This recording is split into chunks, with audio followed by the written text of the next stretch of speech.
வணக்கம். உள்ளது உள்ளபடி நிகழ்ச்சிக்கு வரவேற்கின்றோம். பல்வேறு குற்றச்சாட்டுகளுக்கு தொடர்ந்து உள்ளாகி வருகிறது திருவள்ளுவர் பல்கலைக்கழகம். தொடர்ந்து போராட்டங்கள், நிறைவேற்றப்படாத கோரிக்கைகள் அப்படின்னு தொடர்ந்து செய்திகள்ல இடம்பெற்று வருகிறது. திருவள்ளுவர் பல்கலைக்கழகத்துல நிகழக்கூடிய நிகழ்வுகள், அங்க என்னதான் பிரச்சனை, தீர்க்கிறதுல என்ன சிக்கல், இவற்றையெல்லாம் இன்றைய உள்ளது உள்ளபடி நிகழ்ச்சியில் உள்ளது உள்ளபடி அலசறுக்கின்றோம். முதலில் இது பற்றிய ஒரு தொகுப்பினை காண்போம்.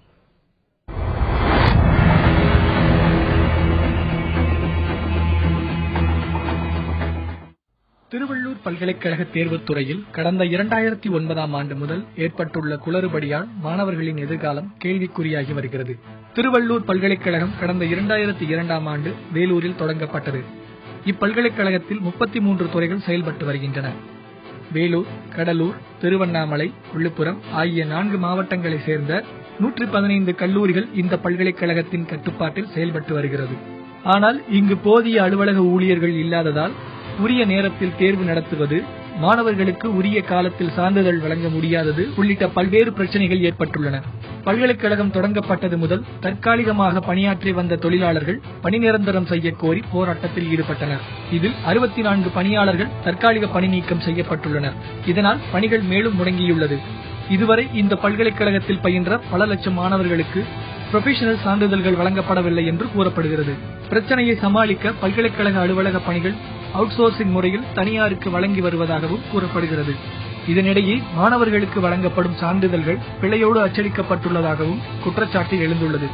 தவிர தற்போது MBA படித்துக் கொண்டிருக்கும் 4000 மாணவர்களுக்கு முன்கூட்டியே புரொபஷனல் சான்றிதழ்கள் அச்சடித்து கல்லூரிகளுக்கு அனுப்பி வைத்துள்ளதாகவும் கூறப்படுகிறது. இது ஒரு புறம் இருக்க, பேராசிரியர்கள் பற்றாக்குறை மற்றும் போதிய ஆய்வக வசதியின்றி திருவள்ளூர் பல்கலைக்கழகம் பெயரளவில் செயல்படுவதால் மாணவர்கள் கடுமையாக பாதிக்கப்பட்டுள்ளனர். இந்த நிலையில் இதை பற்றித்தான் இன்றைய உள்ளது உள்ளபடி நிகழ்ச்சியில் அலசறுக்கின்றோம். எமது செய்தியாளர் காண்டீபன் அந்த பல்கலைக்கழகத்துக்கு அருகாமையில் இருந்து இணைகிறார். பல்வேறு தகவல்களை அளிப்பதற்காக இந்த பல்கலைக்கழக மாணவர்கள் மற்றும் பலரும் அவரோடு இணைந்திருக்கிறார்கள். அது மட்டுமல்லாது அரங்கத்தில் திரு முத்துவீர கணபதி, முன்னாள் கல்லூரி கல்வித்துறை இயக்குநர், நம்முடைய அரங்கத்தில் இணைகிறார். உங்களையும் இந்த நிகழ்ச்சிக்கு வரவேற்கின்றோம். எமது செய்தியாளர்கிட்ட இருந்து ஆரம்பிக்கணும்னு நினைக்கிறேன். பல குற்றச்சாட்டுகள் இந்த தொகுப்பிலேயே குறிப்பிடப்பட்டது போல மாணவர்களாலும் பல்வேறு அமைப்புகளாலும் சொல்லப்பட்டு வருது. பிரதானமாக தேர்வு துறையில ஏற்பட்டிருக்கக்கூடிய குற்றச்சாட்டுகள் முன்னிலை பெறுது.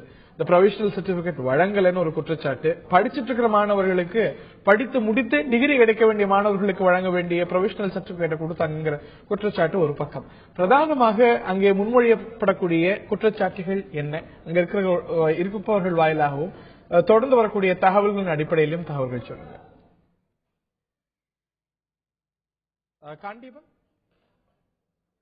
காண்டீபன் சொல்லுங்க சார்.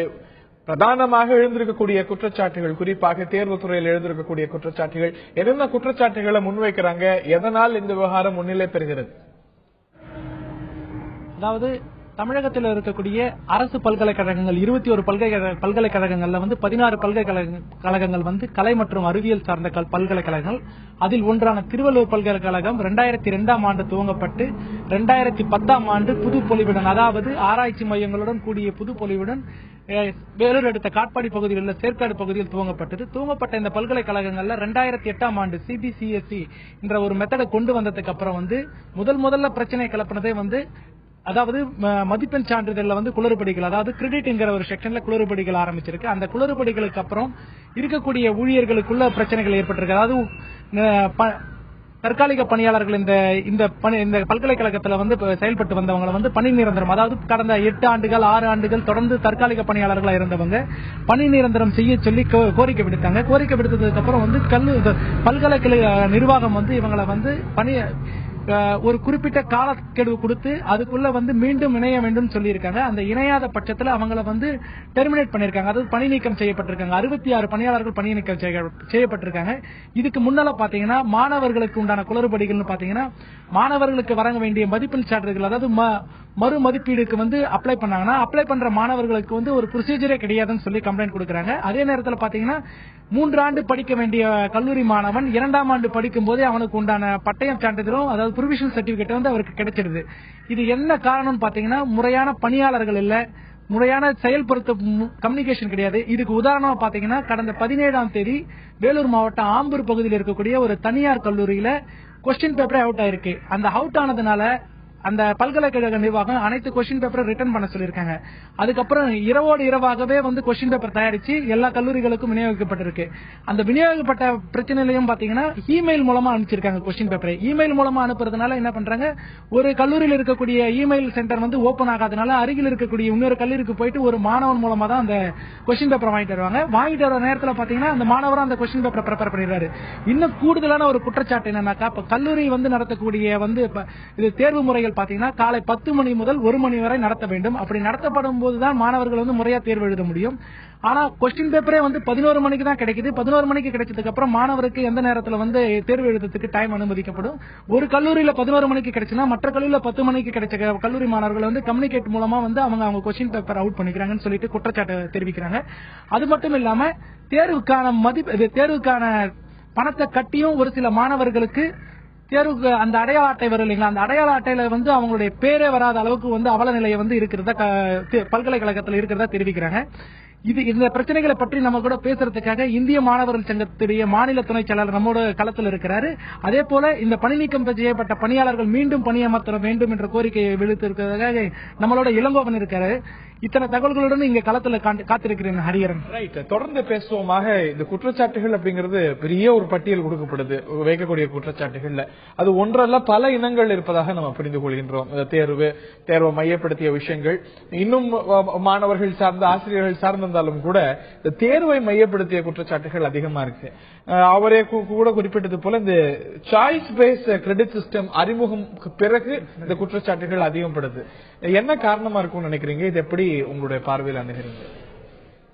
தமிழக முதல்வர் புரட்சித் தலைவி அம்மா அவர்கள் அக்டோபர் 2002 இந்த திருவள்ளுவர் பல்கலைக்கழகத்தை அமைத்தார்கள். அதற்கான சீரிய நோக்கம் என்னவென்றால், மிகவும் பிற்படுத்தப்பட்ட தாழ்த்தப்பட்ட மக்கள் இருக்கக்கூடிய இந்த விழுப்புரம், திருவண்ணாமலை, கடலூர், வேலூர் ஆகிய மாவட்டங்கள் பயன்பெற வேண்டும். உயர்கல்வி மற்றும் பெற்றால் போதாது, உயர்ந்த கல்வி, போஸ்ட் டாக்டரேட், சூப்பர் ஸ்பெஷாலிட்டி, இவைகள் எல்லாம் அவர்களுக்கு சென்று சேர வேண்டும் என்ற காரணத்திற்காக அவர்கள் செய்தார்கள். இதில் நாங்கள் எல்லாம் இருக்கும்போது பார்த்தீர்கள் என்று சொன்னால், ஒரு 50 கிலோமீட்டர் தொலைவில் இருந்தால் மட்டும்தான், பல்கலைக்கழகம் அருகில் இருந்தால் மட்டும்தான் பிஹெச்டியோ அல்லது எம்ஃபில் போன்ற பட்டங்களையோ பெறுவதற்கு, படிப்பதற்கே வாய்ப்பு இருக்கும். அங்குதான் கைடு இருப்பார்கள். கைடு வந்து 50 கிலோமீட்டருக்கு அதிகமான தூரத்தில் இருந்தால் அங்கே பதிவு செய்ய முடியாது. அந்த சூழ்நிலை இருந்தது. இதையெல்லாம் புரட்சித் தலைவி அம்மா அவர்கள் கருத்தில் கொண்டு எல்லோரும் பயனடைய வேண்டும், எல்லா பேராசிரியர்களும் இந்த பட்டங்களை பெற வேண்டும் என்ற ஒரு நல்ல சீரிய நோக்கத்தோடு தான் இது ஆரம்பிக்கப்பட்டது. இதுல முக்கியமாக பார்க்க வேண்டியது என்னவென்று சொன்னால், சென்னை பல்கலைக்கழகத்திலிருந்து பிரிந்து செல்லக்கூடிய இந்த பல்கலைக்கழகங்கள், அந்த மாவட்டங்களுக்கு இருக்கக்கூடிய அந்த ஊழியர்கள் அந்த பல்கலைக்கழகத்தில் இருந்து அவர்கள் டெபுடேஷன் மூலமாக இந்த பல்கலைக்கழகத்திற்கு அனுப்பப்பட வேண்டும். ஆனால் அவர்களிடம் வில்லிங்னஸ் கேட்டால் அவர்கள் செல்வதற்கு விரும்புவதில்லை. ஆகவே சென்னை பல்கலைக்கழகத்தில் பார்த்தால் சர்ப்ளஸாக இருப்பார்கள், திருவள்ளுவர் பல்கலைக்கழகத்தில் பார்த்தால் டெபிஷியன்சி இருக்கும். அப்ப டெபிஷியன்சி இருக்கும்போது ஒரு எபிஷியன்டா சீனியரா இருக்கக்கூடிய பீப்புள் இல்லாத ஒரு கைடன்ஸ்ல அவர்கள் என்ன செய்கிறார்கள், ஒப்பந்த அடிப்படையில் ஜூனியர்களை அவர்கள் ஃப்ரெஷரை தேர்ந்தெடுக்கிறார்கள். அவர்கள் வருகின்ற போது இந்த தேர்வுத்துறையை பொறுத்தவரை பார்த்தீர்கள் என்று சொன்னால், ஒரு 3 டயர் ப்ரொடெக்ஷன் இருக்கும். ஒரு கண்ட்ரோலர் அறைக்குள்ள யாருமே செல்ல முடியாது. ஈவன் வைஸ் சான்சலர் போறதுனா கூட முதல்லயே அவர்கிட்ட சொல்லி, வைஸ் சான்சலர் வருகிறார், கண்ட்ரோலர் பார்க்க வருகிறார் என்று சொல்லித்தான் அங்கே செல்ல வேண்டும். அவ்வளவு கான்பிடென்ஷியலாக உள்ள ஒரு இது. அடுத்தது அங்கே ட்ரஸ்ட்வர்த்தி எம்ப்ளாயீஸ் யார் இருக்கிறார்கள், அவர்களுடைய இன்டெகிரிட்டி எல்லாம் செக் பண்ணி தான் அந்த செக்ஷன்ல அவங்க போடுறாங்க. அப்படி இருக்கக்கூடிய ஒரு கான்பிடென்ஷியாலிட்டியை மெயின்டைன் பண்ணக்கூடிய ஒரு செக்ஷன்ல இது போன்ற குளறுபடிகள் ஏற்படுகிறது என்று சொன்னால், அங்கே ஏதோ கருப்பாடுகள் இருக்கிறது. அந்த கருப்பாடுகள் களையப்பட வேண்டும். இதுதான் குழப்பத்திற்கு காரணம். இந்த பல்கலைக்கழகம் ஆரம்பித்து 11 ஆண்டுகள் ஆகிவிட்டது. 11 ஆண்டுகளில் 2009 தான் இந்த குளறுபடிகள் இருக்கிறது. ஆனால் அதற்கு முன்னால் ஏன் குளறுபடிகள் இல்லை, நன்றாக இருந்திருக்கிறது? இதையெல்லாம் நாம் ஆராய வேண்டும். இதற்கு என்ன செய்ய வேண்டும் என்று சொன்னால், என்னை பொறுத்தவரை ஒரு ஹை லெவல் கமிட்டி அப்பாயிண்ட் பண்ணி அரசு இந்த குளறுபடிகளை இந்த புகார்களை எல்லாம் விசாரணை செய்ய சொல்லி அதற்கு யார் காரணமாக இருக்கிறார்களோ அவர்களை கடுமையாக தண்டிக்க வேண்டும். இந்த கான்ட்ராக்ட் அவுட் சோர்சிங் என்பது எல்லா பல்கலைக்கழகத்திலும் இருக்கிறது. இங்க பிரச்சனை எழுகிறது என்றால் அந்த சிஸ்டம்ல பிரச்சனைங்கிறத தாண்டி ஒட்டுமொத்தமாக விசாரிக்கப்பட வேண்டிய அத்தனை முகாந்திரங்களும் இருக்கு அப்படின்னு நீங்க சொல்றீங்க. ஏன்னா மற்ற பல்கலைக்கழகங்களிலும் கூட இந்த கான்ட்ராக்ட் முறை கையாளப்படுது. அதனால அதை மட்டுமே காரணம் காட்டிட முடியாது. உயரிய நோக்கத்தோடு அமைக்கப்பட்ட பல்கலைக்கழகம் ஆகையினால அது இந்த மாதிரி திசையில் இருக்கிறது சரியில்லை உங்களுடைய பார்வைன்னு நான் புரிஞ்சுக்கிறேன். இந்த நிலையில இந்த செய்தியாளர் காண்டீபன் கிட்ட கேட்க விரும்புகின்றேன். முதற்படியாக இந்த ஒரு இருக்கக்கூடிய ஸ்டாஃபுக்கு சந்திக்கக்கூடிய பிரச்சனைகள் அப்படின்னு குற்றச்சாட்டா வைத்திருக்காங்க. நிறைய பேர் பணி நிரந்தரம் செய்யப்படல, அதுலயும் சிலர் பணி நீக்கம் செய்யப்பட்டிருக்காங்க. அதனால ஷார்டேஜ் இருக்கு, டெபிஷியன்சி இருக்கு. அதுக்கான காரணங்களும் அரங்கத்தில் இருந்த வல்லுநர் குறிப்பிட்டார். அங்க இருக்கக்கூடிய ஸ்டாஃப் இங்க போராட்டத்தை நடத்தக்கூடியவங்க சொல்லக்கூடிய குற்றச்சாட்டுகள் அவர்கள் வாயிலா கேட்டு சொல்லுங்க. நிச்சயமாக ஹரிஹரன் சார் சொல்லுங்க. அதாவது பணியாளர்கள் பணி நீக்கம் செய்யப்பட்டிருக்காங்க. நீக்கப்பட்ட பணியாளர்களுக்கு எந்த அடிப்படையில் பணி நீக்கம் செய்யப்பட்டிருக்கார்கள் சொல்லுங்க. இந்த பல்கலைக்கழகம் தொடங்கப்பட்டு ஏறக்குறைய 11 ஆண்டுகள் முடிவுற்றன. இந்த 11 ஆண்டுகளாக பணி நிரந்தரம் இல்லாமல், பணி சுமையை நிர்ணயிக்காமல் இரவு பகலாக வேலை செய்த தொழிலாளர்கள் முதலாக 2012 தங்களது பொது கோரிக்கைகளை குறித்து பல்கலைக்கழக நிர்வாகத்திற்கு 4 முறை மனு அளித்தார்கள். இந்த மனுவை பற்றி கவலைப்படாத பல்கலைக்கழக நிர்வாகம் இந்த பணியாளர்களின் பணி நிரந்தரத்தை பற்றி எதையுமே முன்வந்து செய்யவில்லை. இந்த பணியாளர்கள் அனைவரும் 2002 அக்டோபர் 16 அன்று இன்றைய தமிழக முதல்வர் தொடங்கப்பட்ட இந்த பல்கலைக்கழகத்தில் முதல்வரால் நியமிக்கப்பட்ட சுசீலா திருமாறன் அவர்களால் நியமிக்கப்பட்டவர்கள். சுசீலா திருமாறன் அவர்களுடைய 3 ஆண்டு கால பதவி முடியும் வரை இவர்களுக்கு மாவட்ட நிர்வாகம் கொடுத்த நாள் கூலி கூட நிர்ணயம் செய்யப்படவில்லை. பல்கலைக்கழக துணைவேந்தர் இல்லாத நிலையில் அன்றைக்கு இறந்த அரசு செயலர் முத்துவீர கணபதி, கல்லூரி கல்வி இயக்குனர் முனைவர் முத்துவீர கணபதி அவரோடு இந்த பல்கலைக்கழகத்தினுடைய ஆட்சிக்குழு உறுப்பினர் சிங்காரவேலன் ஆகியோர் முதலாக இந்த தொழிலாளருடைய வாழ்விலே ஒரு விளக்கை ஏற்றி வைத்தார்கள். என்னவென்றால், மாவட்ட நிர்வாகம் நிர்ணயித்த கூலியை கூட தரவில்லை, தினக்கூலியை தரவில்லை என்ற கவலை கொண்ட இவர்களுக்கு பதவியினுடைய பெயரே குறிப்பிடப்படாமல் இருக்கிறார்கள். அட்டெண்டர், பியூன் என்று குறிப்பிடுகிறார்கள். இதையெல்லாம் குறிப்பிடக்கூடாது, அவர்களுக்கு ஒரு பதவிக்கு பெயர் நிர்ணயம் செய்ய வேண்டும் என்று இந்த 3 குழு பதவிக்கு பெயர் நிர்ணயம் செய்து அன்றைக்கு இருந்த மாவட்ட ஆட்சியருடைய அறிக்கையின்படி ஊதியத்தை நிர்ணயம் செய்தார்கள். அதன் பிறகு 2006 2009 வரை இருந்த ஆட்சி மன்ற குழு உறுப்பினர் பேராசிரியர் பிரதாபன் நானும் சேர்ந்து எடுத்துக்கொண்ட முயற்சியின் காரணமாக தினக்கூலி என்பதை நீக்கிவிட்டு கன்சாலிடேட்டட் சம்பளம் தொகுப்பூதியமாக மாற்றம் செய்தார்கள். 2009 2013 வரை ஏறக்குறைய 33 பேர் தினக்கூலிகளாக பணி நிரந்தரம் பணியிலே சேர்க்கப்பட்டிருக்கிறார். இவர்களுக்கு தினக்கூலி தரப்படுகிறது. இங்கே வேலை செய்யக்கூடிய 91 தொழிலாளர்களில் பாதி பேர் பெண்கள். இங்கே பல்கலைக்கழக நிர்வாகத்தில் நிரந்தர பணியில் ஒருவர் கூட இல்லை. ஒரு விசி, துணைவேந்தருக்கு ஒரு அசிஸ்டன்ட் மற்றும் ஆபீஸ் சூப்பரிண்டென்டென்ட் இருவர் மட்டுமே இங்கே நிரந்தர பணியாளர்கள். இந்த நிரந்தர பணியாளர்கள் 300 பேர் இருக்க வேண்டிய இடத்தில் இந்த 91 பேர் தங்களுடைய உழைப்பை கொடுத்து பல்கலைக்கழகத்தை சீரும் சிறப்புமாக நடத்தினார்கள். இவர்களுக்கு பணி நிரந்தரம் கோரி கேட்க போய் அதை விரும்பாத நிர்வாகம் இவர்களை எந்தவித அறிவிப்பும் இல்லாமல் 11 தொழிலாளர்களை ஒரு துறையிலிருந்து மற்ற துறைக்கு மாற்றம் செய்தார்கள். இதனால் இந்த தேர்வு முடிவுகள் வெளிவருவதும் அச்சடிப்பு தேர்வு முடிவுகள் மதிப்பெண்கள் அச்சடிப்பதிலும் பிரச்சனை ஏற்பட்டு இன்று வரை மே ஏப்ரல் 2013 எழுதிய மாணவர்களுக்கு மதிப்பெண் பட்டியல் போய் சேரவில்லை. மாறாக ஒரே மாணவருக்கு 2 மதிப்பெண் பட்டியல், ஒரே மாணவருக்கு 2 புரொவிஷனல் சர்டிபிகேட், 3ஆம் ஆண்டு முடிக்காத எம்சிஏ மாணவர்கள் 2ஆம் ஆண்டு இருப்பவர்களுக்கு புரொவிஷனல் சர்டிபிகேட் என்று இவருக்கு இஷ்டப்படி வாரி வழங்கிக் கொண்டிருக்கிறார்கள். இது தட்டி கேட்ட தொழிலாளர் சங்கத்தை பழிவாங்கவே துணைவேந்தரும் பதிவாளரும் துணைப்பதிவாளரும் முன்னாள் தேர்வு கட்டுப்பட்டவர்கள் சஃபி அவர்களும் சேர்ந்து எந்தவித முன்னறிவிப்பு இல்லாமல் தங்களுடைய கோரிக்கைகளை வலியுறுத்தி வேலைநிறுத்த போராட்டத்தில் ஈடுபட்டவர்களை ஒரே நாளில் 66 பேரை ஒரே வாசகத்தில் டெர்மினேட் செய்து பணியிலிருந்து நீக்கி இருக்கிறார்கள். மேலும் இந்த பணியாளர் நீக்கப்பட்டவர்களில் 25 பேருக்கு எழுத படிக்க தெரியாத தூய்மை தொழிலாளர்கள், அவர்களுக்கு கூட ஆங்கிலத்திலேயே டெர்மினேஷன் ஆர்டர் கொடுத்திருக்கிறார்கள். இதையெல்லாம் எதிர்த்து நாங்கள் தொழிலாளர் நல அலுவலகத்துக்கு மனு கொடுத்திருக்கிறோம். ஆனால் தொழிலாளர் நல அலுவலர் மனுவை விசாரிக்கும் பொழுது இந்த நிர்வாகம் கலந்து கொள்ளவில்லை. தொடர்ந்து இவர்கள் வெளியே இருப்பதால் எல்லா பணிகளும் முடங்கி கிடக்கின்றன. 7 நாட்களில் இவர்கள் செய்ய வேண்டிய பணியை 7 மாதங்களாக லட்சக்கணக்கில் பணம் கொடுத்து இப்பொழுது இந்த நிர்வாகம் நடந்து கொண்டிருக்கிறது. தனியார் கையில் மாணவர்களுடைய மதிப்பெண்கள் எல்லாம் இருக்கின்றன. தனியார் கையில் மதிப்பெண்கள் தர வேண்டிய வடிவங்கள் இருக்கின்றன. இதனால் தமிழகம் உள்ள பகுதிகளிலிருந்து போலி சான்றுகள் வழங்குவதற்கு ஏதுவாயிருக்கிறது. இந்த பல்கலைக்கழகத்தின் ஆட்சிக்குழுதான் எல்லாவற்றிற்கும் மேன்மையான குழுவாகும். அந்த குழுவை 18/10 அன்று கூட்டியவர்கள் இன்று வரை கூட்டவில்லை.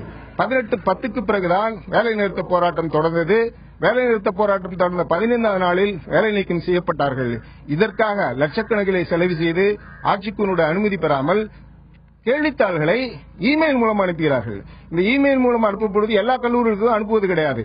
ஒரு கல்லூரி கலெக்ஷன் சென்டர், இந்த கூரியர் கலெக்ஷன் சென்டர் போல வைத்து அங்கிருந்து பிற கல்லூரிகளிலிருந்து அந்த கேள்வித்தாள்களை பெற்றுக்கொள்ள வேண்டும். பெற்ற உடனேயே அவர்கள் தொலைபேசியில் செல்போனில் அடுத்த கல்லூரிக்கு இந்த வினாதான் வந்திருக்கிறது, பதிலோடு தயாராக எழுதி வையுங்கள் என்று அந்த ஒரு மோசமான கல்வி மோசடி இங்கே நடந்து கொண்டிருக்கிறது. இதையெல்லாம் கண்டுகொள்ளாத உயர்கல்வித்துறையிலே இருக்கக்கூடியவர்கள் இதை பற்றி கவலை கொள்ளவில்லை. ஆனால் இங்கு இருக்கக்கூடிய துணைவேந்தரும் இங்கு இருக்கக்கூடிய பதிவாளரும் உயர்கல்வித்துறை செயலரை கேட்டுத்தான் நாங்கள் பணி நீக்கம் செய்தோம், சட்டத்துறை செயலரை கேட்டுத்தான் பணி நீக்கம் செய்தோம் என்று சொல்கிறார்களே ஒழிய சிண்டிகேட்டை கேட்டு பணி நீக்கம் செய்தோம் என்று அவர்கள் சொல்லவில்லை. இவர்களை பணி நிரந்தரம் செய்ய வேண்டும். மாண்புமிகு முதல்வர் அவர்கள் நேரடியாக தலையிட்டு இந்த பிரச்சனையை தீர்த்துவிட்டு இந்த உயர்கல்வி நலனை காக்கவும் தரத்தை காக்கவும் உதவ வேண்டும் என்பதே இந்த தொழிற்சங்கத்தினுடைய கோரிக்கையாகும். நிச்சயமாக அறிகிறேன். அதாவது இந்த பல்கலைக்கழகத்துக்கு மூலமா பயின்று வந்த மாணவர்கள், அதாவது ஆண்டு ஒன்றுக்கு இந்த பல்கலைக்கழகத்தின் கீழ் 4 மாவட்டங்களைச் சேர்ந்த திருவண்ணாமலை, வேலூர், கடலூர், விழுப்புரம் மாவட்டங்களைச் சேர்ந்த 112 கல்லூரி மாணவர்கள் 40,000 பேர் வெளியேறுகிறார்கள். அப்படி வெளியேறப்படக்கூடிய மாணவர்களுடைய எதிர்காலம் கேள்விக்குறியாகுதுன்னு சொல்லிட்டு அதை பத்தி பேசுறதுக்காக நம்மளோட இப்ப இந்திய மாணவர் சங்கத்துடைய மாநில துணை செயலாளர் நம்மளோட இருக்கிறாரு. சொல்லுங்க சார், இப்ப இந்த பல்கலைக்கழகத்தில் பயிலக்கூடிய மாணவர்கள் எந்தெந்த மாதிரியான பிரச்சனைகளை சந்திச்சுட்டு இருக்காங்க? பொதுவாக இந்தியா முழுவதும் தமிழகம் முழுவதும் இருக்கக்கூடிய பல்கலைக்கழக வளாகங்கள் 3 விதங்கள்ல பிரச்சனைகள் என்பது உருவாகும். ஒன்னு கல்வித்துறையில, இன்னொன்னு மாணவர்கள் தரப்புல, 3வது நிர்வாகம். இந்த மாதிரியான 3 இடங்கள்ல தான் எல்லா பல்கலைக்கழகத்திலும் பிரச்சனைகள் உருவாகும். பொதுவாக மாணவர்களுக்கு செய்ய வேண்டிய அடிப்படை பிரச்சனைகள்ல தான் சில பல்கலைக்கழகங்கள பிரச்சனை உருவாகும். ஆனா இங்க இருக்கக்கூடிய பல்கலைக்கழகம் பொறுத்தவரை நிர்வாக தரப்பிலான பிரச்சனை தான் எல்லா விதமான பிரச்சனைகளும் காரணமா இருக்கு. ஏன்னா தமிழக அரசாங்கமே இங்க இருக்கக்கூடிய விசியில ஆரம்பிச்சு பதிவாளர் வரைக்கும் சரியான அனுபவமுள்ள ஆட்களை தேர்வு செய்து போடாதனுடைய விளைவுதான் இன்னைக்கு பல பிரச்சனைக்கு காரணமா இருக்கு. அந்த அடிப்படையில தான் இன்னைக்கு 10 வருஷம் ஆனாலும் கூட இன்னும் டுவெல்பி அந்தஸ்து கூட வாங்காம இன்னைக்கு யூசிசில இருந்து நிதி கூட பெற முடியாத ஒரு நிகழ்வாக இந்த பல்கலைக்கழகம் இருக்கிறது. மேலும் இந்த பல்கலைக்கழகத்துல லட்சக்கணக்கில் இன்னைக்கு மாணவர்களுடைய சான்றிதழ்கள், மறுமதிப்பு சான்றிதழ் உட்பட நிலுவையில இன்னைக்கு லட்சக்கணக்கில் இருக்கு அப்படிங்கறதான். அதை இங்க இருக்கக்கூடிய மாரியப்பன், அதை பத்தி நம்ம கூடுதலாக பேசணும். ஹரிஹரன், இந்த பிரச்சனைகள் மட்டும் இல்லாம இன்னும் கூடுதல் பிரச்சனைகள் இருக்கிறது ஹரிஹரன் இங்கே. ரைட்டாக பல்வேறு பிரச்சனைகள், மாணவர் தரப்புல சில குற்றச்சாட்டுகள், அதே போல அங்க இருக்கக்கூடிய பணியாளர்கள் தரப்புல குற்றச்சாட்டுகள் வைக்கப்படுது. இந்த பணியாளர்கள் பொறுத்த வரைக்கும் நடவடிக்கை எடுக்கப்பட்டிருக்கு அப்படின்னு சொன்னாங்க. சில குற்றச்சாட்டுகள் பணியாளர்கள் நிர்வாகத்துக்கு எதிராக செயல்பட்டாங்க, இல்ல இது ஸ்தம்பிக்க வைக்குது அப்படிங்கும் போது நடவடிக்கை எடுப்பது அப்படிங்கிறது எல்லா இடத்துலயும் இருக்கிறதா? அதாவது ஜனநாயக நாட்டில் வேலை நிறுத்தம் செய்வது, போராட்டம் செய்வது இதெல்லாம் ஏற்றுக்கொள்ளப்பட்ட நடைமுறை. அரசு ஊழியர்கள் போராடுகிறார்கள், மற்ற ஊழியர்கள் போராடுகிறார்கள். அவர்கள் எல்லாம் போராடுவதற்கான அடிப்படை காரணம் என்ன என்பதை நிர்வாகம் கவனிக்க வேண்டாம். போராட்டம் ஏன் செய்கிறாய் என்பதை கேட்பதை விட போராட்டம் ஏன் செய்யப்படுகிறது என்கிற காரணத்தை உணர்ந்து அதை சரி செய்ய வேண்டிய இடத்திலே அந்த பொறுப்பாளர்கள் இருக்கிறார்கள். அவர்கள் அந்த பணியை செய்யாமல் யார் போராடுகிறார்களோ, எந்த கோரிக்கையை வைத்திருக்கிறார்களோ அவர்களை வெளியே அனுப்புவது, இதனால் பிரச்சனை தீராது.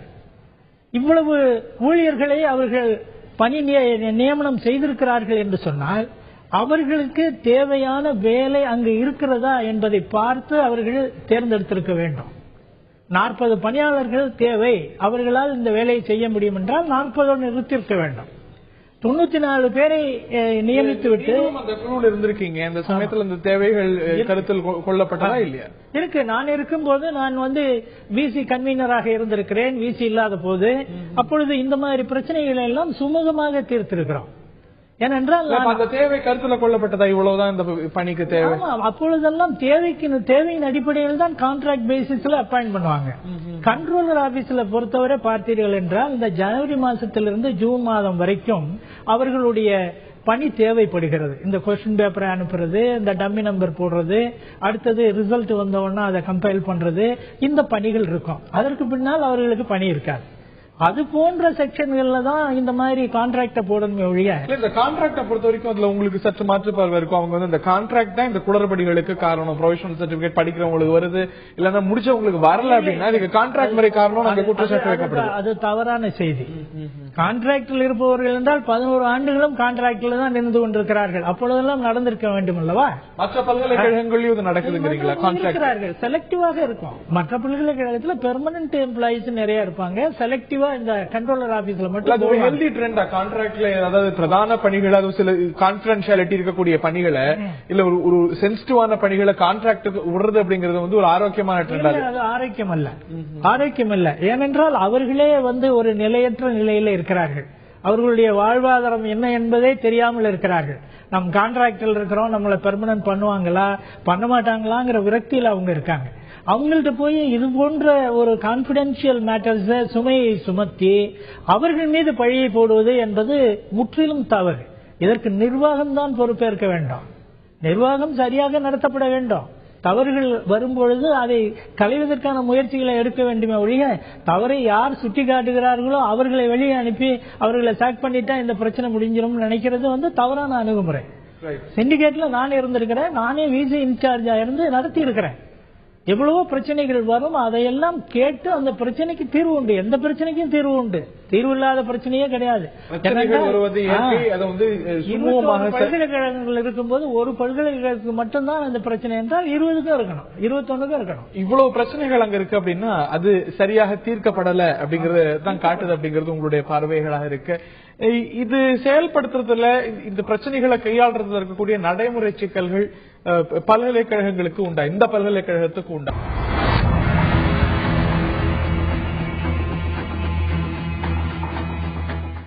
போராட்டங்கள், குற்றச்சாட்டுகள் என்று தொடர்ந்து திருவள்ளுவர் பல்கலைக்கழகம் தொடர்ந்து ஊடக செய்திகளுடைய கவனத்தை ஈர்த்து வருகிறது. தொடர்ந்து போராட்டங்கள் நடந்து வருகின்றன. இதற்கான காரணம் என்ன, இருக்கக்கூடிய நடைமுறை பிரச்சனைகள் என்ன, இவற்றையெல்லாம் இன்றைய உள்ளது உள்ளபடி நிகழ்ச்சியில் அலசி வருகின்றோம். நம்முடைய அரங்கத்தில் முன்னாள் கல்லூரி கல்வித்துறை இயக்குநர் திரு முத்துவீர கணபதி அவர்கள் அரங்கத்தில் இணைந்திருக்கிறார். எமது செய்தியாளர் காண்டிபன் அந்த பல்கலைக்கழக வளாகத்திலிருந்து குழுவிலிருந்து இணைந்திருக்கிறார். அந்த செய்தியாளர் காண்டிபன், இந்த பிரச்சனைகள் புதிதல்ல. தொடர்ந்து பல்வேறு காரணங்களுக்காக போராட்டங்கள் நடைபெற்று வருது. இந்த போராட்டங்கள் மட்டுமல்ல, அதை தீர்த்து வைக்க முயற்சியோட பேச்சுவார்த்தைகளும் முத்தரப்பு பேச்சுவார்த்தைகள்லாம் நடைபெற்றிருக்கிறது. இந்த பணியாளர் நிரந்தரம் செய்யப்படணுங்கிற ஒரு கோரிக்கை முன்வைக்கப்படுது. அது செய்யப்படாமல் இருப்பதற்கு பல்கலைக்கழகம் சார்பாக சொல்லப்படக்கூடிய காரணங்கள் என்ன? இந்த பேச்சுவார்த்தைகள் சமீபத்தில் ஏதேனும் தீர்வு எட்டியிருக்கிறதா? அனைத்துமே தோல்வியில் தான் முடிந்திருக்கிறது. கண்டிப்பா நிச்சயமாக அறிவாரன். அதை பத்தி நம்ம இளங்கோவன் நம்மளோட இருக்கிறாரு, அவர்கிட்ட நேரடியாக கேட்டு தெரிஞ்சுக்கோம். இளங்கோ சரியாக ஒரு நிமிஷம். அதாவது இந்த பணியாளர்களை மீண்டும் பணியமர்த்த கோரி முத்தரப்பு பேச்சுவார்த்தை நடக்கப்பட்டது. நடைபெற்ற பேச்சுவார்த்தை நல்ல தீர்ப்பு கிடைச்சதா இல்ல இந்த பேச்சுவார்த்தை அப்படியே முடிவில்லாம முடிந்தது? அதை பத்தி உங்களுடைய கருத்துக்களை சொல்லுங்க. இந்த வேலை நீக்கம் செய்யப்பட்ட பணியாளர்களை பணியில் சேர்த்துக் கொள்ள சொல்லி முத்தரப்பு பேச்சுவார்த்தைக்கு எங்களுடைய தொழிலாளர் சங்கம் இன்றைக்கு கூட வற்புறுத்தி வருகிறது. ஆனால் துணைவேந்தரும் பதிவாளரும் துணைப்பதிவாளரும் தேர்வு கட்டுப்பாட்டு அலுவலரும் நாங்கள் சங்கத்தை அழைத்து பேச முடியாது, சங்கத்துக்கு அங்கீகாரம் இல்லை, தமிழக அரசுடைய உயர்கல்வித்துறை செயலரும் சட்டத்துறை செயலரும் பேசக்கூடாது என்று சொல்லியிருக்கிறார்கள் என்று சொல்லி இதுவரை எங்களை பேச்சுவார்த்தைக்கு அழைக்கவில்லை. மாறாக எங்களுடைய தொழிலாளர்களில் 6 பேரின் பெயரை குறிப்பிட்டு சங்க பொறுப்பை பற்றி குறிப்பிடாமல், பொதுச் செயலாளர் என்று குறிப்பிடாமல் நீங்கள் பேச வாருங்கள் என்று அழைப்பு கொடுக்கிறார்கள். இவர்கள் பேச்சுவார்த்தைக்கு இன்று வரை முன்னுக்கு வரவில்லை. உயர்கல்வித்துறை அமைச்சகமும் இதை பற்றி கண்டுகொள்ளவில்லை. அமைச்சர் அவர்கள் 4 முறை எங்களோடு ஜேஏசியோடு பேசி தீர்த்து வைக்கிறேன் என்று சொன்னார். ஆனால் இதுவரை எங்கள் எவரையும் அழைத்து தொழிற்சங்கத்தை பேசவில்லை என்பதுதான் நிதர்சனம். மாறாக அரசு நிர்ணயித்துள்ள தொழிலாளர் அலுவலர் முன்பாக வருவார்களா என்று பார்த்தால் இதுவரை 11 முறை தொழிலாளர் அலுவலகத்திலிருந்து இவர்களுக்கு அழைப்பு வந்திருக்கிறது. 11 முறையும் இவர்கள் வரவில்லை. அதுக்கு பதிலாக ஒரு கடிதத்தை கொடுத்து நாங்கள் பேச்சுவார்த்தைக்கு வர முடியாது, பேச்சுவார்த்தை முறிந்ததாக எழுதிவிடுங்கள் என்று கடிதம் கொடுத்திருக்கிறார்கள். ஆனால் பேச்சுவார்த்தை நடைபெறவில்லை. இதனால் இந்த பணியாளர்கள் வெளியே நிற்கக்கூடிய இன்றைக்கு ஏறக்குறைய 57வது நாளாக இருக்கிறது. 57 நாட்களும் பணி முடங்கி கிடக்கிறது. மாணவர்களுக்கு எந்தவித சான்றிதழ்களும் செல்லவில்லை. இதனால் இது தொழிலாளர் பிரச்சனை மட்டுமல்லாமல் இந்த 4 மாவட்டங்களில் உள்ள மாணவர் பிரச்சனையாக இதை கருத வேண்டும். தமிழக அரசு தலையிட வேண்டும். நிச்சயமாக ஹரிஹரன், இவர் சொல்றதை வச்சு பார்க்கும்போது கல்லூரி அதாவது பல்கலைக்கழக நிர்வாகம் பணி நீக்கம் செய்யப்பட்டவர்கள் நீக்க செய்யப்பட்டவர்கள் தான் என்று 1 லட்சம் வருஷமாக நடத்தி வருகிறார்கள் என்று தெரிவிக்கிறார்கள். அது மட்டும் இல்லாமல் இந்த கல்லூரியில் பயிலும் மாணவர்கள் அதாவது ஆண்டொன்றுக்கு 40,000 மாணவர்கள் கல்வி பயின்று வெளியே செல்கிறார்கள். இந்த பல்கலைக்கழகத்தின் மூலம் அவர்கள் வெளி உலகில் சந்திக்கக்கூடிய பிரச்சனைகள் என்ன என்பதை தெரிவிப்பதற்காக நம்முடன் இருக்கிறார் இந்திய மாணவர் சங்கத்துடைய மாநில துணை செயலாளர் மருதப்பன். சொல்லுங்க, இந்த பல்கலைக்கழகத்தில் படிச்சுட்டு வெளியில போற பசங்க அதாவது மாணவர்கள் தனியார் நிறுவனங்கள்ல வேலைக்கு சேரும்போது அவங்க என்னென்ன மாதிரியான பிரச்சனைகளை சந்திக்கிறாங்க? இந்த பல்கலைக்கழகத்தில் படிச்சுட்டு வெளியில போகக்கூடிய மாணவர்கள் குறிப்பா மேற்படிப்பே கூட படிக்க முடியாத ஒரு சூழல் என்பதா இருக்கு. கிட்டத்தட்ட தேர்வு முறையில் என்பது சரியாக மற்ற பல்கலைக்கழகங்கள்ல நடக்கிறது போல இங்க நடக்கிறது கிடையாது.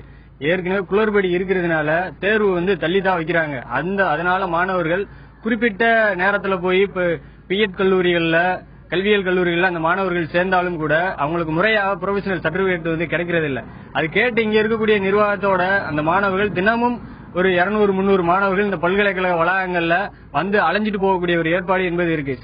சில மாணவர்கள் கடலூரில் இருந்து வரக்கூடிய மாணவர்கள் ப்ரொஃபஷனல் சர்டிபிகேட் கிடைக்காம பஸ் நிலையங்கள்ல படுத்து எந்திரிச்சிட்டு மறுநாள் காலையில வாங்கிட்டு போகக்கூடிய ஒரு ஏற்பாடுங்கிற ஒரு அவலம் கூட இந்த பல்கலைக்கழகத்துல இந்த ப்ரொஃபஷனல் சர்டிபிகேட் கொடுக்காதனால இருக்கு.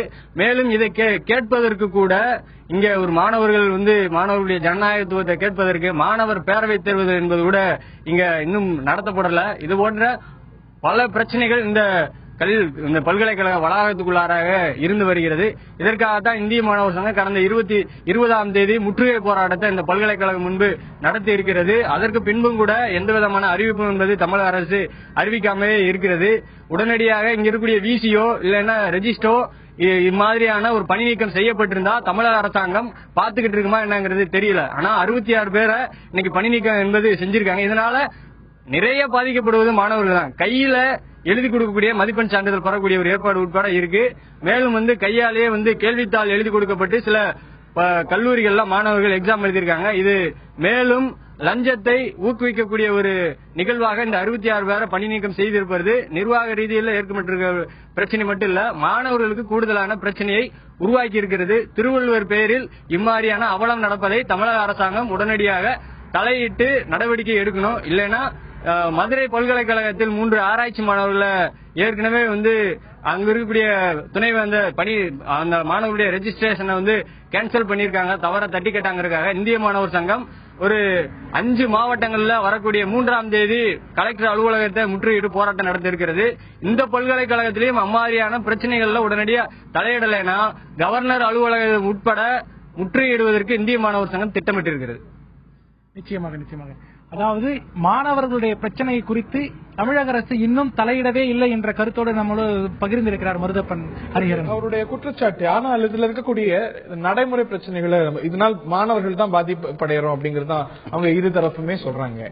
இதுல இந்த பிரதானமா அவங்க வைக்கக்கூடிய வாதங்கள் ஒண்ணு, இந்த தற்காலிக பணியாளர்களை நிரந்தர செய்யணும் அப்படின்னு.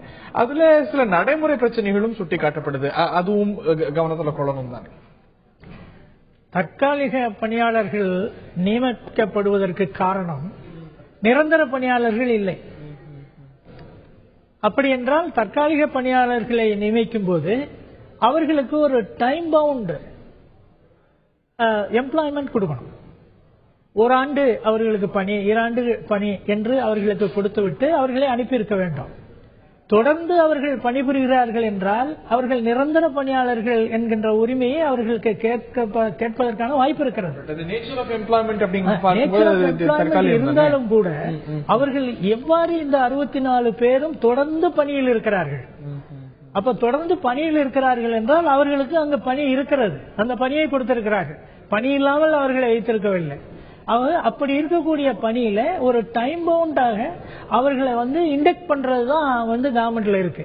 ஒரு 5 ஆண்டுகள் நீ டெம்பரரி ஆயிரு, அதற்கு பின்னால் ரெகுலர் சர்வீஸுக்கு வான்னு சொல்லிதான் அரசாங்கத்துல சொல்றாங்க. அந்த மாதிரி ஒரு முறைகளையாவது இவர்கள் கடைபிடிக்க வேண்டும். ஏதாவது போராட்டம் செய்து விட்டார்கள் என்று 64 பேரை வெளியே அனுப்பினா, அப்ப 64 பேரும் இன்று நேற்று வரை வேலை இல்லாமல் இருந்தார்கள். அங்கே அவர்களுக்கு வேலை இருந்துதானே அங்கே இருந்தார்கள். இப்பொழுது அனுப்பிவிட்டால் இப்பொழுது வேலை இல்லையா? இதற்கான பதிலை எல்லாம் நிர்வாகம் சொல்லணும். இது எப்படி அணுகப்படணும்னு நினைக்கிறீங்க? இது அணுகக்கூடிய பிரச்சனை தானா இல்லன்னா how should it be handled? என்னன்னு கேட்டீங்கன்னா, இது எனக்கு என்னன்னா ஒரு ஈகோ கிளாஷ் மாதிரி எனக்கு தெரியுதுங்க. இது இவர்கள் ஒவ்வொருவரும் பார்த்தீர்கள் தனக்கு அங்க ஒரு கோரிக்கை வைக்கப்படும் போது இந்த செயலாளர்னு குறிப்பிடல, தலைவர்னு குறிப்பிடல, அது நியாயமானு கேக்குறாங்க. பேச்சுவார்த்தை கலைக்கிறாங்க நம்ம புரிஞ்சுக்கணும். செயலாளர்னு போட்டு அழைக்கலாங்க. அது அவர்கள் ஒரு அங்கீகாரம் எதிர்பார்க்கிறார்கள். அந்த அங்கீகாரம் கிடைப்பதற்கு அதற்கு வாய்ப்புகள் பிரச்சனைக்கான தீர்வு பார்க்கணுமா இல்ல அதுல நம்ம எப்பவுமே தொழிற்சங்கம் என்கும் போது அவர்கள் தலைவர்கள் அவர்களை கூப்பிட்டு பேசுங்கள், எங்கள் தலைவர் என்று நீங்க டெசிக்னேஷனை போட்டு நீங்க எங்களுக்கு லெட்டர் அனுப்புங்கன்னு தான் அவங்க சொல்லுவாங்க, எப்பவுமே சொல்லுவாங்க. அப்போ ஒரு சங்கத்தை அங்கீகரிக்கிறதுனாலயே அந்த சங்கம் எல்லாத்தையும் அங்கே செய்ய போறது இல்ல. அந்த சங்கம் என்ன செய்ய போகுது, அந்த எம்ப்ளாயிஸுக்காக ஒரு ரெப்ரசன்ட் பண்ண போகுது. ஒரு சங்கம் உருவாகி விட்டது, எத்தனையோ சங்கங்கள் இருக்கிறது, தொழிலாளர் சங்கங்கள் இருக்கிறது. அந்த சங்கங்களுக்கு எல்லாம் ரெகக்னிஷன் இருக்கு. இப்ப ரயில்வே எல்லாம் பாத்தீங்கன்னா எத்தனையோ சங்கங்கள் இருக்கு, ரெகக்னிஷன் இருக்கு. அதனால ரயில்வே போய் அவங்க முற்றுகையிட்டு ரயிலே ஓட விடாம பண்ணிட்டாங்கிறது கிடையாது. அவர்களுக்கு பொறுப்பு இருக்கிறது, அவர்களுக்கு சமூக கடமைகள் இருக்கிறது. அதிலிருந்து அவர்கள் வழி போய்விட முடியாது. இது போன்ற தவறுகளை அவர்கள் சுட்டி காட்டும் போது அவர்களோடு உட்கார்ந்து பேசி இணக்கமாக இருந்து அந்த பிரச்சனைகளை தீர்க்க வேண்டிய பொறுப்பு நிர்வாகத்திற்கு இருக்கிறது, தொழிலாளர்களுக்கு இல்ல, நிர்வாகத்துக்கு தான் இருக்கு. ஏன்னா நிர்வாகம் தான் இப்ப ஸ்தம்பிக்குது. அப்ப நிர்வாகத்தை நடத்தணும். நிர்வாகத்தை நடத்தணும்னா என்ன செய்யணும்? தொழிலாளர்களை கூப்பிட்டு பேசணும், அவங்க சங்கத்தினுடைய தலைவர்களை கூப்பிட்டு பேசணும். ஒருத்தர் தலைவர்னு சொன்னதுனாலேயே அவரை அங்கீகரித்ததுனால அந்த பல்கலைக்கழகத்துக்கு என்ன நஷ்டம் ஏற்படுது? இதெல்லாம் ஒரு ஈகோ கிளாஷா இருக்கக்கூடாது அப்படிங்கிறது உங்களுடைய பார்வையை புரிஞ்சுக்கிறேன். இந்த நிலையில நமது செய்தியாளர்கிட்ட மீண்டும் கேட்கிறோம், இவை எல்லாமே நிர்வாக ரீதியா சொல்லக்கூடிய குற்றச்சாட்டுகளா இருக்கு. இந்த தேர்வை பொறுத்த வரைக்கும் மாணவர்கள் பாதிக்கிறாங்க அப்படின்னு. கல்வி தரம் ரீதியா இந்த குளறுபடிகள் ஒரு பெரிய தாக்கத்தை ஏற்படுத்தியிருக்கா? மாணவர்களுடைய பிரச்சனை என்ன? இப்ப பணியாளர்கள் மற்றவங்க எல்லாம் அவங்களுடைய குற்றச்சாட்டுகளை குறிப்பிட்டாங்க. இந்த தேர்வு ப்ரொவிஷனல் சர்டிபிகேட் லேட்டா கிடைக்குது, இல்ல தேர்வுல வினாத்தாள பத்தின குற்றச்சாட்டுகள் எல்லாம் தாண்டி இந்த பிரச்சனைகள் கல்வி தரத்தை பாதித்திருக்கா? அதனது தாக்கம் அங்கேயும் ஏற்பட்டிருக்கா? மாணவர்கள்ட்ட கேட்டு சொல்லுங்க. கண்டிப்பா நிச்சயமாக ஹரிஹரன். அதாவது பாத்தீங்கன்னா இந்த பல்கலைக்கழகத்துல பணியாற்றி வந்த 66 பணியாளர்கள் பணி நீக்கம் செய்யப்பட்டதை அடுத்து பல்கலைக்கழகத்துல முறையான செயல்பாடுகள் இல்லை என்ற ஒரு பிரச்சனை எழுந்திருக்கு. இதற்கு ஆதரவாக, அதாவது இந்த பணியாளர்கள் மீண்டும் பணியமர்த்தும் முறை இப்ப நடக்க வேண்டிய தேர்வு, பருவமுறை தேர்வு தள்ளி போயிருக்கு. தள்ளி போனது பட்சம் இல்லாம இப்ப மீண்டும் துவங்கி இருக்கு, காலதாமதமாக துவங்கி இருக்குது. அந்த துவங்கப்பட்ட இந்த தேர்வு முறைகள் முடிந்த பிறகு வினாத்தாள்களை திருத்தும் பணி தொடங்க போறாங்க. அந்த தொடங்க போகக்கூடிய அந்த பணிக்கு முன்னாலேயே பணி நீக்கம் செய்யப்பட்ட பணியாளர்கள் மீண்டும் பணியமர்த்தும் வரை நாங்கள் விடைத்தாள்களை திருத்த மாட்டோம் என்று முன்வைக்கிறார்கள். இந்த பல்கலைக்கழக ஒருங்கிணைப்பாளர் நடராஜன் அவர்களிடையே நாம் கேட்டு தெரிந்து கொள்வோம். நடராஜன் சார், இப்போ உங்களுடைய பல்கலைக்கழகத்துல பயின்று வந்த மாணவர்களுடைய வினாத்தாள்கள் திருத்தும் பணி புறக்கணிக்க போறதா தெரிவிச்சிருக்கீங்க, அதை பத்தி சொல்லுங்க. ஆமா, இந்த இதெல்லாம் உலகமே போற்றக்கூடிய, உலக பொதுமறையாக விளங்கக்கூடிய ஒரு திருக்குறளை எழுதிய பொய்யாமொழி புலவர் திருவள்ளுவர் அவர்களுடைய பெயரால் இந்த திருவள்ளுவர் பல்கலைக்கழகம் நடத்தி கொண்டிருக்கிறது. இந்த திருவள்ளுவர் பல்கலைக்கழகத்தில் நடந்து முடிந்த தேர்வுகளில் ஏகப்பட்ட குழப்பங்கள், குளறுபடிகள் ஏற்பட்டுள்ளது. ஒரு பல்கலைக்கழகத்தின் தலையாய கடமை என்ன இருக்கும் என்றால், ஒரு மாணவனுக்கு கல்வி போதிப்பது மட்டும் அல்லாமல் முறையான நேரத்தில் முறையான தேர்வுகளை நடத்தி அதன் மூலமாக அவர்களுக்கு நல்ல பட்டங்களை வழங்க வேண்டும் என்பதுதான் பல்கலைக்கழகத்தின் விதிமுறைகள். ஆனால் வாழ்க்கை நெறிமுறைகளை வகுத்து கொடுத்த வள்ளுவரின் பெயரால் இந்த திருவள்ளுவர் பல்கலைக்கழகத்தில் எந்தவிதமான நெறிமுறைகளையுமே பின்பற்றாமல் இந்த பல்கலைக்கழகம் நிர்வாகம் இயங்கிக் கொண்டிருக்கிறது. கடந்த தேர்வுகளில் என்னென்ன நிகழ்ச்சிகள் குளறுபடிகள் ஏற்பட்டது என்பது பத்திரிகையின் மூலமாக நாங்கள் எல்லாவற்றையும் வெளியிட்டோம். மீண்டும் இந்த குளறுபடிகள் ஏற்படுவதற்கு மிக முக்கிய காரணமாக என்னவெனில், இந்த 2002 ஏற்பட்ட திருவள்ளுவர் பல்கலைக்கழகத்தில் இருந்து அனுபவம் வாய்ந்த பல்கலைக்கழக ஊழியர்கள் 66 நபர்கள் தற்சமயம் பணி நீக்கம் செய்யப்பட்டதுதான் இந்த குளறுபடிகளுக்கு எல்லாம் காரணமாக அமைந்தது. அந்த 66 நபர்களை ஊழியர்களை இந்த பல்கலைக்கழக நிர்வாகம் வேண்டுமென்றே பணி நீக்கம் செய்தது வன்மையாக கண்டிக்கத்தக்கது. நாங்கள் எங்களுடைய திருவள்ளுவர் பல்கலைக்கழக ஒருங்கிணைப்பு குழுவானது இந்த 4 மாவட்டங்களை உள்ளடக்கியது. இதில் அரசு கல்லூரிகளும் அரசு உதவி பெறும் கல்லூரிகளும் சேர்ந்து இந்த ஒருங்கிணைப்பு உள்ளது. இந்த குழுவானது தற்போது 24 டிசம்பர் மாதம் ஒரு கண்டன ஆர்ப்பாட்டம் நடைபெற்றது. அந்த கண்டன ஆர்ப்பாட்டத்தில் இந்த தேர்வுகளில் ஏற்பட்ட குளறுபடிகளை நீக்க வேண்டும், அதற்கு தனிநபர் கமிஷன் ஒருவரை நியமித்து விசாரணை செய்து அதன் மூலமாக இந்த தண்டனைக்கு யாரெல்லாம் குளறுபடிக்கு உடந்தையாக இருந்தார்களோ அவர்களை தண்டனை வழங்க வேண்டும் என்றும், அது மட்டுமல்லாமல் 66 பல்கலைக்கழக ஊழியர்களை மீண்டும் பணியமர்த்த வேண்டும் என்று கோரியும் நாங்கள் கண்டன ஆர்ப்பாட்டம் நடத்தினோம். அந்த கண்டன ஆர்ப்பாட்டத்தின் மூலமாக இந்த நிகழ்ச்சி நிறைவேறாத பட்சத்தில் நாங்கள் வருகின்ற தேர்வுத்தாள் விடைத்தாள் திருத்தும் பணியை புறக்கணிப்பதாக இருக்கிறோம். அந்த 66 நபர்களை இங்கே திருவள்ளுவர் பல்கலைக்கழகத்தில் மீண்டும் பணியில் அமர்த்த வேண்டும். அவ்வாறு அமர்த்த தவறினால் எங்களுடைய திருவள்ளுவர் பல்கலைக்கழக ஒருங்கிணைப்பில் உள்ள அனைத்து கல்லூரி பேராசிரியர்களும் இந்த விடைத்தாள் திருத்தும் பணியை நிச்சயமாக புறக்கணிப்போம். அதன் மூலமாக கிட்டத்தட்ட 1.5 லட்சம் மாணவர்கள் தேர்வு எழுதியுள்ளார்கள். அதிலே 8 லட்சம் விடைத்தாள்கள் இங்கே இருந்து கொண்டிருக்கிறது. ஆகவே இது மாணவர்களுக்கு பெரும் பாதிப்பை உண்டு பண்ணும். அது மட்டுமல்லாமல் இவர்கள் தொடர்ந்து இந்த மாதிரி பண்ணி கொண்டு வந்தால் திருவள்ளுவர் பல்கலைக்கழகம் ஒரு கேலிக்கூத்தாகத்தான் இருந்து கொண்டிருக்கும். ஆகவே பல்கலைக்கழக நிர்வாகம் உடனடியாக அந்த நீக்கப்பட்ட 66 ஊழியர்களை மீண்டும் பணியில் அமர்த்தி கல்லூரி ஆசிரியர்களுக்கும் கல்லூரி மாணவர்களுக்கும் நல்ல ஒரு விடியலை தர வேண்டும் என்று தமிழக முதல்வரையும் நாங்கள் இந்த தருணத்தில் வேண்டி கேட்டுக் கொள்கிறோம். நிச்சயமாக நடராஜன், இப்ப பாத்தீங்கன்னா ஹரிகரன், இந்த கல்லூரியில் இருக்கக்கூடிய அதாவது இனி இந்த பிரச்சனை இதோட முடிவு போறது கிடையாது. இப்ப வினாத்தாள் திருத்தும் பணியும் புறக்கணிக்க பட்சத்துல மாணவர்கள் மேலும் பாதிக்கப்படுவார்கள். ஹரிகரன், ரைட். நிர்வாகம் தரப்புல இது செயல் அப்படின்ற குற்றச்சாட்டுகள் ஒரு பக்கம் என்றால், இதற்காக வினாத்தாள் திருத்துவது புறக்கணிப்பு இதையும் மாணவர்களை தானே பாதிக்கும். இந்த ஒரு பிரச்சனையும் கூட மாணவர்கள் தரப்புல தானே பிரச்சனைகளை ஏற்படுத்தும், பாதிப்பை ஏற்படுத்தும் ஒரு கேள்வி ஒரு பக்கம் இருக்கு. இந்த குற்றச்சாட்டுகளுக்கெல்லாம் அந்த கல்லூரி நிர்வாகம், பல்கலைக்கழக நிர்வாகம் சொல்லும் காரணங்கள் என்ன? அவர்களது வாதம் என்ன?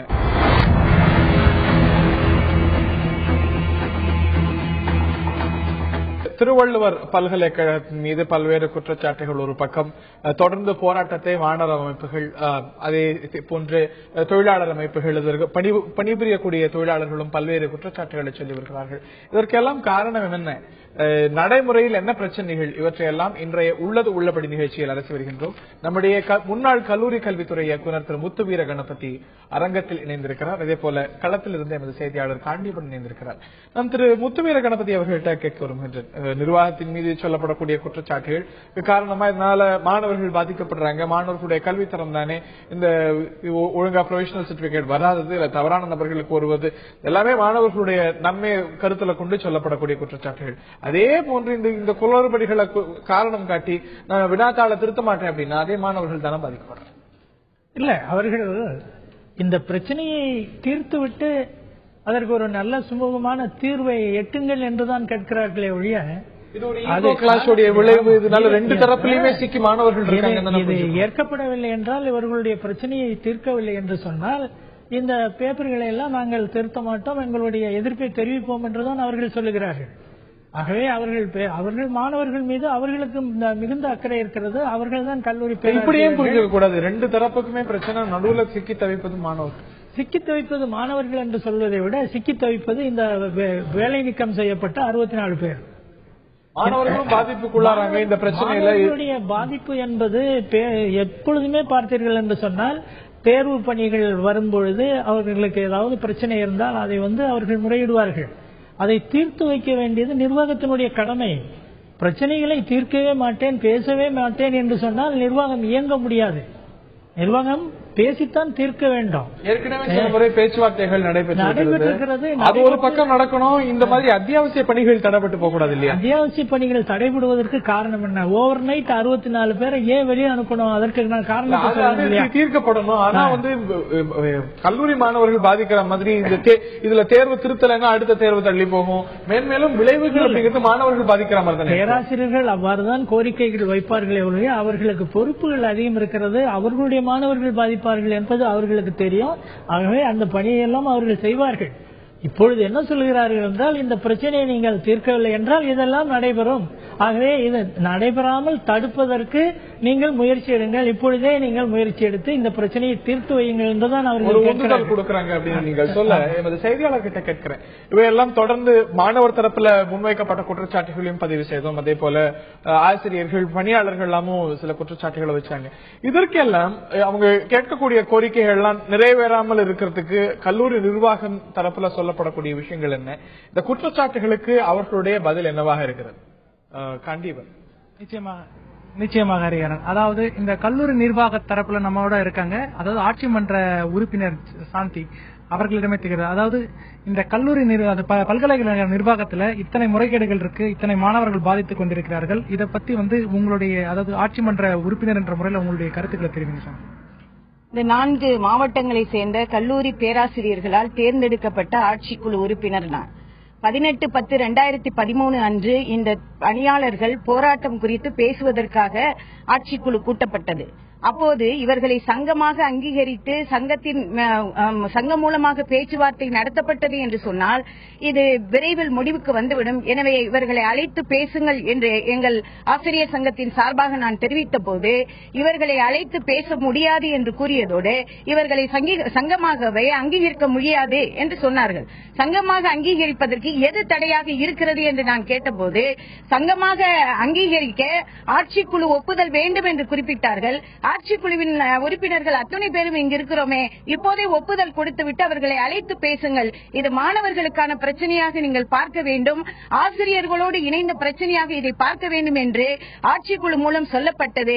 ஆனால் எதையுமே காதில் வாங்காமல் இவர்கள் பேச்சுவார்த்தை நடத்தாமல் தான் தோன்றித்தனமாக, அதாவது ஊழியர்கள் தானே இவர்கள் அடக்குமுறைக்கு உள்ளாக்கப்பட வேண்டும் என்ற ஒரே நோக்கம் தான் அவர்களிடம் இருந்ததே தவிர இதில் மாணவர்கள் சம்பந்தப்பட்டிருக்கிறார்கள் என்று அவர்கள் யோசிக்கவே இல்லை. 23/10/2013 அன்று கூட்டப்பட்ட கல்விக்குழு கூட்டத்திலும் எங்கள் ஆசிரியர்களால் தேர்ந்தெடுக்கப்பட்ட கல்விக்குழு உறுப்பினர்கள் அத்துணை பேரும் இதை பற்றி பேச வேண்டும் என்று சொன்னோம். ஆனால் இங்கே இருக்கின்ற அந்த துணைவேந்தர் அவர்கள் இது பேசுவதற்கு எங்களுக்கு ஒப்புதல் வழங்கவில்லை. இந்த பிரச்சனை தொடர்ந்து கொண்டே இருக்கிறது. இன்று வரை மாணவர்கள் பெருமளவில் இந்த தேர்வில் பாதிக்கப்பட்டிருக்கிறார்கள். பல்கலைக்கழகமே நாரி, அதாவது மிக மோசமான சீரழிவிற்கு உள்ளாக்கப்பட்டதாக பத்திரிகைகளிலே சித்தரிக்கப்படுகிறது. ஆனால் இதுவரை ஆட்சிக்குழு உறுப்பினர்களை கூட்டி எந்த கூட்டமும் நடத்தப்படவில்லை. இவர்களுடைய பணி நீக்கம் குறித்தும் எந்த ஆட்சிக்குழு உறுப்பினர்களிடமும் கேட்கவில்லை. நான் பத்திரிகை செய்தியை தெரிந்து இங்குள்ள பதிவாளருக்கு நான் தொலைபேசியில் தொடர்பு கொண்டு என்ன 66 நபர்களை நீங்கள் நீக்கிவிட்டதாக பத்திரிகைகளில் வந்திருக்கிறது, உண்மையா, எந்த ஆட்சிக்குழு உறுப்பினர்களை கேட்டு இந்த முடிவெடுத்தீர்கள் என்று கேட்டதற்கு எந்த ஆட்சிக்குழு உறுப்பினரையும் கேட்கவில்லை என்றார். அப்போ இந்த செய்தி எல்லா ஆட்சிக்குழு உறுப்பினர்களுக்கும் தெரியுமா என்று கேட்டபோது அவர்கள் பத்திரிகைகளில் பார்த்து தெரிந்து கொள்ள வேண்டியதுதான் என்று ஒரு பதிவாளர் தேர்ந்தெடுக்கப்பட்ட ஆட்சிக்குழு உறுப்பினரிடம் பதில் சொல்லுகிறார். எனவே இவர்கள் திட்டமிட்டு இந்த தொழிலாளர்களை ஒரு குற்றத்திற்கு ஆளாக்க வேண்டும் என்ற நோக்கத்திலேயே எந்த பேச்சுவார்த்தையும் நடத்தாமல் மாணவர்களையும் ஆசிரியர்களையும் பாதிப்புக்கு உள்ளாக்கி கொண்டே வருகிறார்கள். இதுவரை ஆட்சிக்குழு கூட்டம் கூட்டப்படவில்லை என்பதுதான் வருத்தத்திற்குரிய செய்தி. ஹரிஹரன், அதாவது இவங்க சொல்றதை வச்சு பார்க்கும்போது இந்த பல்கலைக்கழகத்தை பாதுகாக்க வேண்டிய வழிமுறைகள் பல மேற்கொள்ளணுன்றதுக்காக பல்வேறு அமைப்புகளை வைத்தும் ஒருதலைபட்சமான முடிவுகளை எடுக்கிறதுக்கு மேல இருக்கக்கூடிய அதிகாரிகள் முன் வந்துட்டு இருக்காங்கன்றதுதான் தெரியுது ஹரிஹரன். ரைட். அங்க இருக்கக்கூடிய மாணவர்கள் இதனால தொடர்ந்து பாதிப்புக்கு உள்ளாறாங்க அப்படிங்கும்பொழுது இதற்கான சுமூக தீர்வாக என்ன சொல்லப்படுது? பேச்சுவார்த்தைக்கு அழைங்க, எல்லா தரப்பையும் அழைத்த பேச்சுவார்த்தை மேற்கொள்ளுங்க அப்படிங்கிறாங்களா? அவங்களுடைய பிரதான கோரிக்கைகள் என்ன? உடனடியாக எட்டப்பட வேண்டிய தீர்வு அவங்க என்ன பார்க்கறாங்க? நிச்சயமாக ஹரிஹரன். அதாவது உங்களுடைய கோரிக்கைகள் என்ன? அதாவது வந்து இந்த பிரச்சனைகளை சுமூகமான முறையில வந்து தீர்த்து வைக்கிறதுக்கு உங்களுடைய எதிர்பார்ப்புகள், கோரிக்கைகள் என்னவா இருக்குது அதை சொல்லுங்க. ஆட்சிக்குழு உறுப்பினர்கள் இந்த இவர்கள் தொழிற்சங்கம் அமைத்து போராடி கொண்டிருக்கிறார்கள். இவர்களை பணி நிரந்தரம் செய்ய வேண்டும் என்று அந்த தொழிற்சங்கத்தை அழைத்து பேசினால் அவர்களுடைய கோரிக்கைகள் என்னவாக இருக்கும் என்று தெரிந்து கொண்டு அதை எதையெல்லாம் நாம் செய்ய முடியும், எதை அரசுடன் கேட்டு அதை செய்ய முடியும் என்ற முடிவுக்கு வர முடியும். எனவே முதலில் பேச்சுவார்த்தைக்கு அழையுங்கள். பேச்சுவார்த்தைக்கே கூப்பிடாம இருக்கும்போது அது அவர்களுடைய மனித உரிமையை மறுக்கின்ற ஒரு செயலாக இருக்க முடியும். எனவே முதலில் பேச்சுவார்த்தைக்கு கூப்பிட்டோம் என்று சொன்னால் அவர்கள் தங்களை பணி நிரந்தரம் செய்வதற்கு என்ன கோரிக்கைகளை வைக்கிறார்கள், அதில் எது நாம துணைவேந்தர் ஆட்சிக்குழு உறுப்பினர்கள் இணைந்து செய்ய முடியும், அரசுடன் மேற்கொண்டு தொடர்பு கொண்டு எவற்றை செய்ய முடியும் என்று பிறகு தீர்மானிக்கலாம். முதலில் பேச்சுவார்த்தைக்கு அழையுங்கள் என்பதுதான் எங்களுடைய கோரிக்கையாக இருந்தது. அதாவது பணிநீக்கம் செய்யப்பட்ட பணியாளர்கள் வந்து இன்னும் வந்து பணி அமர்த்தறதுக்கோ இல்ல அவங்களோட பேச்சுவார்த்தை நடத்துறதுக்கோ முன் வரலன்ற ஒரு கோரிக்கையோட தான் இன்னைக்கு வரைக்கும் இருக்காங்க. இதுல இருந்து இந்த தட்டுல இருந்து அடுத்த தட்டுக்கு இன்னும் அவங்க பாஸ் ஆகலன்றதான் உண்மை. யாரும் பேசணும், முதற்கட்டமாக பேசணும், பிறகு முடிவெடுக்கலாம். சோ அட் ஃபர்ஸ்ட் முதல்ல டிஸ்கஷன் டேபிளுக்கு அழைங்க அப்படிங்கிறாங்க. உங்களுடைய நீங்க இதை அணுகிருக்கீங்க, இந்த பல்கலைக்கழகம் சார்ந்து பல துறைகள் இருந்திருக்கீங்க. இந்த நிலையில இந்த பிரச்சனை எப்படி அணுகப்படும்?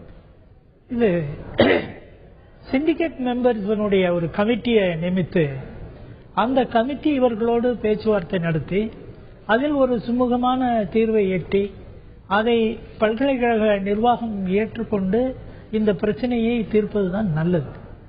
ஏனென்றால் நேற்று வரை அவர்கள் நம்முடைய ஊழியர்கள். இன்று அவர்கள் தெருவிலே நிற்கிறார்கள் என்றால் அவர்களை தெருவிலே எறிவதற்கு நமக்கு உரிமை கிடையாது. நேற்று வரை அவர்கள் தேவையாக இருந்தார்கள், இன்று தேவையில்லை என்று எறிவதற்கு ஹையர் அண்ட் ஃபயர் எல்லாம் வந்து ஃபாரின் கண்ட்ரீஸ்ல தான் இருக்கு. அதெல்லாம் ஹைலி குவாலிஃபைடு பீப்புள் வந்து வேலையை விட்டு போச்சுன்னா வேற வேலைக்கு போயிடுவாங்க. இவங்கெல்லாம் போக முடியாது, அதையே நம்பி இருக்கிறவங்க.